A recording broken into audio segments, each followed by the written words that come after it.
limited because he saves it for the big stuff, for the big matches. And Cena's another, always been a solid performer, always put on great fucking matches, especially when it comes to pay-per-view headline matches. He kills it every fucking time, without a doubt.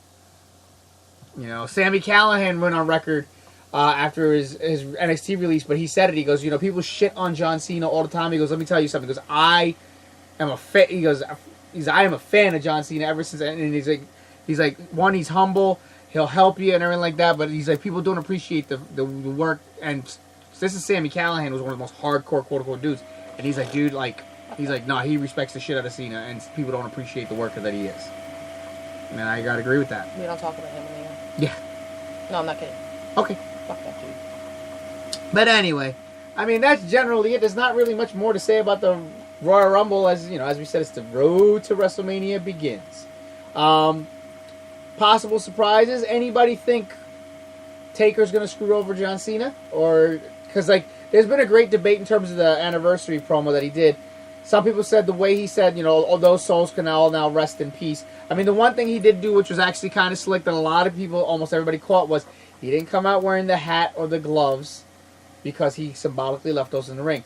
But the one that people gravitated to that he said was, he goes, you know, for the 25 years, blah, blah, blah, those souls can rest in peace. And some people were like, it sounded like he retired without saying it. Yeah. Now, are you any of you taking it as retirement, or does anybody see him maybe fucking over Cena at the Rumble or anything like that?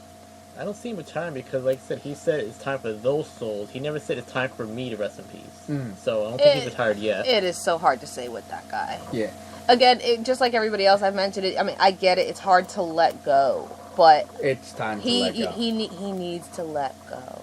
And here's the thing too: is I mean, I if you're a worker, even down to fan, you respect there's no enduring long legacy like the Undertaker's, without a doubt. One of the most solid workers and everything like that, just unbelievable. But with what he did at the last one, I feel, I mean, everybody's like, you know, that supposedly Cena is the end all be all. It was supposed to be that 2 years ago, and Cena's supposed to be the end all be all. But I think given what they did last year, it's putting that sour note on it. It's like you already did it. You already kind of did your farewell. This is, and the funny thing is, a lot of fans are starting to feel that way too. Like once it kind of started coming around that he potentially would be working Cena, and it's looking like that because it's been it was said that Cena is not going to be going after the title, but he's going to be in a match bigger than the title, and that's obviously only means working the Undertaker. Yeah.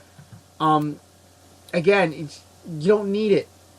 You don't need it at this point. And even fans are like, don't do this. You did your swan song. Don't ruin it. Don't ruin it. Which is why, I respect Shawn Michaels so much. Shawn Michaels had his retirement match, and he's like, I'll pop up. I'll do a little gimmick, whatever. But he's not. He's like, he goes.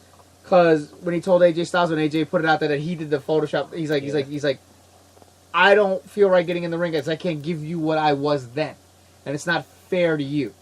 And on top of that, he felt the story of Shawn Michaels, the way the chapter ended, that was perfect. That's it, and he doesn't want to ruin it.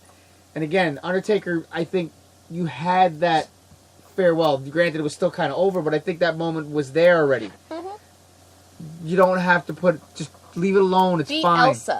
Be Elsa. Embody Elsa and just let it go. Yeah, I think... Will the match be good? Yeah. But in the same token, how many of us watched that Roman Reigns match last year and were just like, God, don't let him get hurt. God, don't let him get hurt. It was nerve-wracking to watch. It wasn't really a good match either. It wasn't his best, but it was also partially nerve-wracking because you're just like, you know this guy's working hurt and everything like that. And you know he can barely... And you're just like, please, let's let him get through this match. Please, let's get him through this match. And I don't want that to happen while watching the Cena match. Like, oh my God, this could be good, but oh my God, please get this over with so he can get out of the fucking ring already, you know? Yeah. And again, I feel the way they ended it on the last one, that was it. Leave it alone. Give him his induction. But I don't think it's going to happen either because obviously Goldberg is the headline induction for this year's Hall of Fame. So I guess they're not doing Taker this year, which means he's probably doing John Cena match. But again, the question is, does he screw over John Cena at Royal Rumble? Or does he do it later, closer to WrestleMania? You know, John Cena has so much pull, and John Cena is so humble, like everybody says. When approached the possibility of facing The Undertaker, I'm sure he could have just went, dude, no. I would have. He might want to, you know, he's still And question. it's You know, selfish. no, I know. There's definitely a professional selfishness because, like, you know, everybody knows too, Cena's career is winding down as well. Yeah. He's taking it's funny because the one thing he Yeah. you know, but he did apologize for The Rock for it. He did apologize. He's like, I get it now. He goes, I do get it now. But, you know, he's taking on more movie roles now and everything like that, and he understands where The Rock was coming from. He gets it now. But, you know, his career was winding down. He might have been like, all right, let's have this big WrestleMania match, you know, and it's... But again, they shouldn't let it happen, but it's obviously going to. Yeah. It's just the question is, do they start, like I said, do they start it at Rumble, or do they do it afterwards? Probably afterwards. Yeah. Yeah, I remember that when he tried to do... Oh, Scotty Priest, wow! Scotty Priest is on, too. Woo! And they come out the woodworks. Wrestling and porn. Wrestling and porn! Wrestling and porn episodes always do that. Exactly. Everybody comes out the woodworks for wrestling and porn. We know where the money's at. Hello, ladies. Oh my god. Yes! Oh my god. You went there. I went there. went- Is there a sound bite for something for that? Yeah, there is. Here. We haven't used it all day. Alright, I got one in for my sound bite. Awesome. Oh my god. Anyway, love you too, Scotty. Oh my god. Other than that, I mean, we really got nothing. I mean, just get ready for another, you know, Royal Rumble Mania and SummerSlam have become the marathon pay-per-views now. Your pre-show starts at 5 o'clock. Your main card starts at 7 o'clock. It's, oh my god, I just remember SummerSlam and Royal Rumble and WrestleMania being like, exactly. And then you got to deal with work the next fucking... And then on top of that, let's bear in mind, the last couple times when they started that early, and they didn't end till after fucking 11 o'clock. And I'm like, dude, I gotta go to fucking work! Come on! Like, If I had shit. spare days off for the kids, I'd keep the kids home the next day. yeah. But I cannot. No, they're gonna have to plow through the next day. And that's too much. It is too much. But you know what? Yeah. This is what happens when you have all these guys on roster, and they all need to have a spot on the show. And on top of that, too, like, you know, then not only that, then you're pulling in people from NXT to be a part of it, too, now. Yeah, that again, this is just the way it works. You want all these guys called up, you got them on the roster now, they need to have a match, you get longer pay-per-views. I hate it, too, but I understand why it happens. I don't have to like it, but I understand why it happens. NXT guys popping in for the Rumble. Who do you think, Spike? Male or females? Males. I could see Aleister Black. He definitely got he has that look that he could be like a big push for him. I see anybody that was big on the indie scenes in the Philly area will be pulled up. Yeah. Adam Cole, Bobby Fish, and Kyle O'Reilly, because of their Ring of Honor affiliation in Philly. Okay. There's a possibility. It's 50-50 only because of their, regardless of their popularity, their size. Yeah.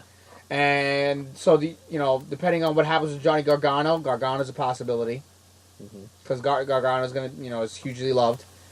But I think anybody that's has that indie darling feel. Honestly, someone I could see them bringing up, Velveteen Dream. Yeah. Funny, that just popped up here too. Somebody just said Velveteen Dream. Yeah. Velveteen Dream, I definitely see. I have a feeling he's gonna make a Royal Rumble appearance because he shocked the world at the last takeover. Absolutely. Like that was his. Like everybody, Kevin Owens said, everybody knows who your fucking name is now. Like he killed that match with Aleister Black.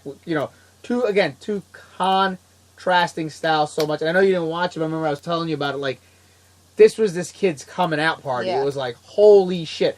Yes, Aleister Black is good, but at the end of the day, you were talking about Velveteen Dream. You were like, fucking hell, dude. Like the kid put on the performance of a lifetime.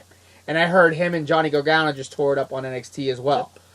Yep. I honestly feel he makes a surprise appearance in the Rumble, and the people are going to go fucking apeshit when he hits that ring.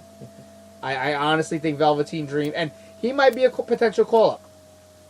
I think it could be a testing of the waters to see how people react to him. Because the Royal Rumble is a really good way to dictate how well people are going to respond to you, because the entrances are so quick and the reactions, if anybody was proof of reactions, was AJ Styles 2 years ago. Really, Wicket? Wow. Hey, down in front. That's great. But Royal Rumble is a definitely quick way to see how well people are going to react to you. Because obviously AJ Styles 2 years ago was a huge, probably one of the biggest reactions people ever got, So I think Velveteen Dream will definitely be in the Rumble and get a huge reaction. I definitely think so. What about you, if you know anybody there? I don't really know. She really doesn't know any of the NXT people. Okay. I've heard of Aleister Black. I know he's a favorite of my author friends. He bought all his merchandise. I know of Aleister Black. I know of Ember Moon, Nikki Cross, and the Crazy Bitch. Unless that's the same person. Nikki Cross is the Crazy Bitch. The Crazy Bitch. That's all those are the only ones I really know. Other than obviously Adam Cole, because you say his name every 5 minutes. That's honestly all I know. I've never kept up with NXT. Yeah, I know. I try to keep up with the females mostly, but even then, once the last crop came up of Becky and all them, I haven't kept up. I definitely agree with you said when we first started talking about this. I definitely agree. I think Mercedes will definitely be in the Women's Rumble, especially being again, it's Philly. Oh yeah, it's Philly.